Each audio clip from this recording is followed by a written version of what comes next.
नमस्कार एवरीवन।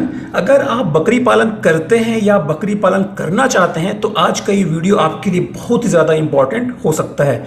अगर आपको ये लगता है कि बकरी पालन करने के लिए आपको किसी भी तरह की ट्रेनिंग की ज़रूरत नहीं है, तब तो आपको ये वीडियो ज़रूर देखना चाहिए। कई सारे ऐसे फार्मर्स मैं देखा हूँ जो बिना कुछ प्रीवियस नॉलेज के, बिना कोई एक्सपीरियंस से बकरी फार्म स्टार्ट कर लेते हैं और कुछ ही दिन बाद उनकी बकरियां मरना स्टार्ट हो जाता है। वहाँ पे कई सारी वो ऐसी गलतियां कर जाते हैं जो उनको खुद समझ नहीं आ रहा होता है कि गलतियां एक्चुअली कहाँ पे हो रहा है, और उनको लॉस होना अपने फार्म में स्टार्ट हो जाता है। कई बार आप देखे होंगे आपके फार्म में बिना कोई रीज़न के आपकी बकरियां बीमार होना स्टार्ट हो जाते हैं। किसी को सर्दी हो रहा है, किसी को खांसी हो रहा है। जब आप बकरियां लेने बाहर में जाते हैं तो कई सारे ऐसे व्यापारी हैं जो आपको बिल्कुल भी बकरी की कंडीशन के बारे में नहीं बताते कि ये बकरी को आपको लेना चाहिए कि नहीं लेना चाहिए, कितने एज की है, क्या क्या इसको बीमारियां लगी थी। जब आप बकरियों को अपने फार्म में लेके आ जाते हैं तब आपको बिल्कुल भी पता नहीं होता है कि बाहर से जब आप नए बकरियों को लाते हैं तो आपको वहां पे क्या क्या करना चाहिए। अगर आप बिजाड़ सेलेक्ट करने के लिए जा रहे हैं तो आपको वहां भी पता नहीं होता है कि एक अच्छा बिजाड़ दिखता कैसे है। जब आप मादा चयन करने के लिए जाते हैं तो वहां भी आपको पता नहीं होता है कई बार कि भाई एक्चुअली जो मादा है वो दिखती कैसे, सही मादा। और बीमारियों के बारे में किसानों को नॉलेज नहीं होता है, मीन्स फार्मर को कई बार वैक्सीनेशन के बारे में नॉलेज नहीं होता है, डिवर्मिंग्स के बारे में नॉलेज नहीं होता है। तो आपके इन्हीं सब पहलुओं को सॉल्व करने के लिए मैं आप लोगों के लिए लेके आया हूँ 4 घंटे का एक इंटेंसिव ट्रेनिंग सेशन। ये पूरा ऑनलाइन होगा। इसमें 4 घंटे का वीडियोस है। इसमें मैंने हर एक पहलू को कवर किया जो एक किसान को, एक फार्मर को जरूर नॉलेज होना चाहिए बकरी फार्म के बारे में।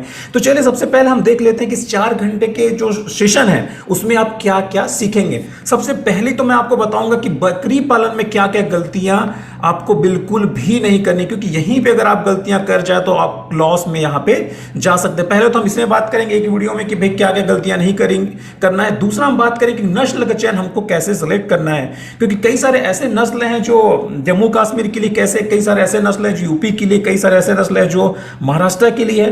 तो लोकेशन के अनुसार से हमको अपने ब्रीड का चयन करना पड़ता है। और दूसरा पॉइंट यहाँ पे हमको ये देखना होता है कि भाई आप बकरी पालन किस पर्पस से कर रहे हैं। मांस के लिए कर रहे हैं, दूध के लिए कर रहे हैं कि ऊन के लिए कर रहे हैं। क्योंकि अगर आप मांस के लिए करना चाहते हैं तो आपके लिए कुछ अलग नस्ल पालना पड़ेगा, दूध के लिए अलग नस्ल है और ऊन के लिए अलग नस्ल है। इसके बारे में हम डिटेल में बात करेंगे। उसके बाद हम बात करेंगे कि बकरियों का उम्र का निर्धारण हम एग्जैक्टली कैसे करते हैं, कैसे आपको एग्जैक्टली पता चलेगा कि भाई कौन सी बकरी कितने साल की है, कहाँ की। आपको यहाँ पे कोई भी व्यापारी बेवकूफ ना बना सके।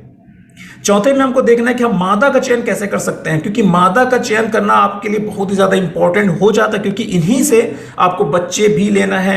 और यहां पे हम ऐसे मादा का सेलेक्ट करेंगे ताकि वो दूध भी अच्छा दे और उसका बच्चा भी जल्दी बड़ा हो जाए। यहां भी व्यापारी बहुत ज्यादा धोखा देते हैं फार्मर्स को। उसके बाद हमको ये जानना बहुत ही इंपॉर्टेंट होता है कि अच्छा बिजाड़ कैसे होता है, ताकि बिजाड़ आपको धोखा ना दे, क्योंकि किसी भी फार्म का जान होता है ये बिजाड़। उसके बाद हम सीखेंगे कि जब हम कोई पशु लेके अपने फार्म में लाते हैं, बाहर से लाते हैं, तो हमको वहां पे क्या क्या करना चाहिए। पहले दिन में क्या करना चाहिए, दूसरा दिन में क्या करना चाहिए, तीसरा, चौथा, पांचवा दिन में क्या करना चाहिए, ताकि हमको कोई भी नुकसान उससे रिलेटेड ना हो।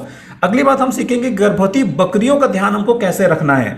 अगला हम सीखेंगे कि जैसे ही बच्चे का जन्म होता है तो बच्चे के जन्म के बाद हमको इसको केयर कैसे करना है। दुधारू बकरियों की हमको केयर कैसे करना है। बकरी गर्मी में है, कैसे आपको पता चलेगा कि एग्जैक्टली बकरी गर्मी में आई है और इसको क्रॉस करवाने की जरूरत है। क्योंकि अगर आप यहाँ पे धोखा खाए तो आप 1 महीने नुकसान में जा सकते हैं, क्योंकि अगले फिर 21 दिन बाद ये बकरी फिर से गर्मी में आएगी। हमको ये भी जानना बहुत ज़्यादा जरूरी है कि कौन सी बकरी आजकल में बच्चा देने वाली है, ताकि आप उसके लिए सारी तैयारी करके रख सकें, ताकि वहाँ पे बच्चे का मॉर्टिलिटी ना हो, उसकी मदर का मॉर्टिलिटी वहाँ पे ना हो। इसके बाद इंपॉर्टेंट पहलू, आपको घर को कैसे बनाना चाहिए। घर बनाने के कई सारे सिस्टम है, जैसे मचान सिस्टम है, डीप लिटर सिस्टम है। तो आपको कैसा घर बनाना चाहिए इसके बारे में हम डिटेल में बात करेंगे। और दूसरा, को घर किस तरह से बनाना चाहिए, कितने उसका नाप जोक का होना चाहिए, इन सब चीज़ों के बारे में इसमें हम बात करेंगे। फिर कितने तरह का बकरी पालन हम कर सकते हैं, टाइप्स ऑफ गोट्री, इसके बारे में हम देखेंगे। अगला हम सीखेंगे कि बकरी पालन का सबसे अच्छा तरीका क्या हो सकता है, ताकि यहां पे आपको कम से कम पैसा लगे और ज्यादा से ज्यादा प्रॉफिट कमा सके। अगला है मचान हमको कैसे बनाना है। एक सिस्टम है गोट फार्मिंग का मचान सिस्टम। तो मचान सिस्टम बनाने के लिए हमको क्या क्या चीजों को सावधानी रखना पड़ता है, इसके बारे में हम यहां देखेंगे। उसके बाद हर एक फार्म एक नहलाने की टंकी जरूर होना चाहिए, तो हम टंकी के बारे में देखिए कैसे बनाना है और टंकी में उनकी कौन सी दवाई वहां पे मिलाना है। अगली बात हम सीखेंगे कि बकरियों को बीमारी से कैसे हमको दूर रखना है, क्योंकि ये एक ऐसा सेक्शन है जहां पे अगर आप गलतियां करेंगे तो अच्छा खासा आपका पैसे का लॉस हो सकता है, क्योंकि एक तो डॉक्टर को भी आपको पैसे देने पड़ेंगे यहाँ पे बहुत ज्यादा। अगर यहाँ धोखे से भी अगर एक आध बकरी आपको मर जाती तो वहां आपको अच्छा खासा नुकसान यहाँ पे हो सकता है। उसके बाद हमको देखना है किस किस बीमारियों के लिए हमको वैक्सीनेशन चाहिए। जी हाँ फ्रेंड्स, ऐसे कुछ कुछ डिसीजेस होता है जिसके अगेंस्ट में आपको वैक्सीनेशन जरूर करवाना चाहिए। यहाँ पे आपको किसी भी तरीके का लापरवाही नहीं करना है, तो इनके बारे में आपको नॉलेज होना बहुत ज्यादा जरूरी है। और वैक्सीनेशन में क्या क्या सावधानी बरते इनके बारे में भी आपको जानना है।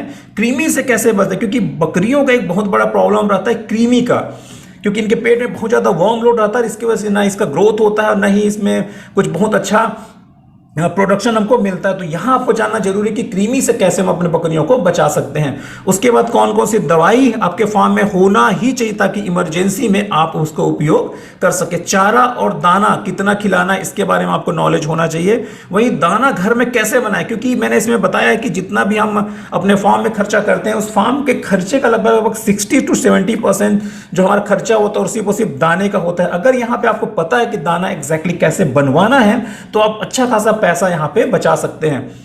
उसके बाद हम देखेंगे कि जो पेयूस दूध है जिसको फर्स्ट मिल्क बोलते हैं उसको आपके घर में कैसे बनाना है। कई बार होता है क्या है कि बकरी जब बच्चे को जन्म देती है तो बिल्कुल भी दूध नहीं देती, यहां उसकी मदर का डेथ हो जाता है। ऐसे सिचुएशन में उनके बच्चे में इम्यूनिटी नहीं आ पाता। अगर बच्चे में इम्यूनिटी नहीं है तो उनका डेथ होने के चांसेस काफी ज्यादा बढ़ जाता है। तो इसमें मैं बताऊंगा कि घर में आप कैसे आसानी से पेयूस दूध बना सकते हैं। बीमारियों को कैसे पहचाने, इसमें जो मेन बीमारियां हैं इन बकरियों की उसको मैं इसमें डिस्कस किया हूं।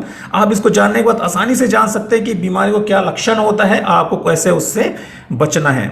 ये तो रही बड़े बड़े कुछ टॉपिक्स जिसको हम कवर करेंगे। इसके अंदर में छोटे छोटे ढेर सारे और टॉपिक्स है, इसमें मोर देन 100 अलग अलग टॉपिक्स है, इसके बारे में हम जानेंगे। इसके अलावा आपको मैं इसमें 10 किताबें भी देने वाला हूं। इसमें 5 बुक्स हिंदी में, 5 बुक इंग्लिश में है। आप वहां से भी पढ़ के उसको अपना नॉलेज को बढ़ा सकते हो। और इसके साथ में ये जो वीडियो फिलहाल तो ये वीडियो 4 घंटे का है टोटल, आपको यहाँ पे 4 घंटे का वीडियोस मिलेगा। उसके अलावा मैं हर महीने कम से कम 2 वीडियो आपको फ्री में यहाँ पे दूंगा। इसके आपको कोई भी कॉस्ट नहीं लगेगा। हर महीने आपकी इसी अकाउंट में मेरा नए नए टॉपिक में अच्छा अच्छा वीडियोस आपको देखने को मिलेगा। और इस जो आप कोर्स मुझसे खरीदेंगे उसको आप कभी भी कहीं भी आप घर बैठे या कहीं बाहर में भी देख सकते हैं। इसका कोई भी एक्स्ट्रा चार्ज नहीं है। आप 50 बार उसको देख सकते हैं, जहां चाहे वहां इसको बहुत ही आसानी से यूज कर सकते हैं। किताबें तो आपको मिलेंगी और साथ में महीने में कम से कम 2 वीडियो भी आपको एक्सेस में करने मिलेगा यहाँ पे। इसका कोई भी खर्चा आपको नहीं होने वाला। तो फ्रेंड्स, मेरा आपसे ये रिक्वेस्ट रहेगा कि प्लीज अगर आप बकरी फार्मिंग करते हैं या करने वाले हैं तो एक बार इस कोर्स को जरूर देखिए। इस कोर्स का रेट बहुत ही कम है, बहुत ही मिनिमल मैंने इसका रेट रखा है। और जितना आप यहाँ पे इन्वेस्ट करेंगे उससे कई गुना ज्यादा यहाँ से आपको फायदा मिलने वाला है। इसीलिए आपसे रिक्वेस्ट है कि प्लीज इसके बारे में ना सोचें, ये बिल्कुल ना सोचें कि ये कोर्स बहुत महंगा है, क्योंकि ये कोर्स बिल्कुल भी महंगा नहीं है। जब आप इसके कंटेंट को देखेंगे, जब आप इसको स्टडी करेंगे तो आपको लगेगा कि ये कोर्स वाकई में आपके लिए इंपॉर्टेंट था। अगर आपको इससे रिलेटेड कोई भी बात करनी तो आप मेरे नंबर मुझको फोन कर सकते हैं या व्हाट्सएप पे मैसेज कर सकते हैं। Thank you.